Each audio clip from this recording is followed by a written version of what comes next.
నమస్కారం. ఈరోజు సింపుల్గా లంచ్ అండి. ఉదయం చేపల కూర అన్నం తిన్నామండి కడుపు నిండా. ఇంకా మధ్యాహ్నం పెద్దగా తినేది ఏమి ఉండదని చెప్పేసి ఉదయం వండిన అన్నం కొంచెం ఉందండి.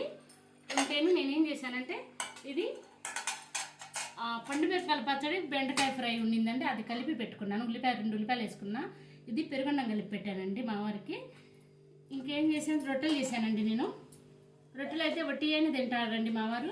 నాకైతే చేపల పులుసు ఉందండి. కొంచెం చేపల పులుసు రొట్టె చాలా టేస్టీగా బాగుంటుంది కదండి. మొన్న బర్త్డే రోజు మా వారికి పాయసం బాగా కుదరలేదని చెప్పారండి. కుదరలేదంటే బ్యాళ్ళు మెత్తగా ఉడికిపోయాయండి. బాగా మెత్తగా ఉడికిపోయేసరికల్లా మా వారికి నచ్చలేదు. అందుకని మళ్ళీ నేను చేశానండి కొంచెం పాయసము. ఈ పూట అయితే బాగా తినొచ్చు కదా ఇష్టంగా అని చెప్పేసి చూడండి ఎంత బాగుందో. బేళ్ళగా కొబ్బరి పలుకులు, జీడిపప్పులు అన్నీ వేసి చేశానండి. చాలా బాగుంది. కుదరడం కూడా చాలా బాగా కుదిరిందండి.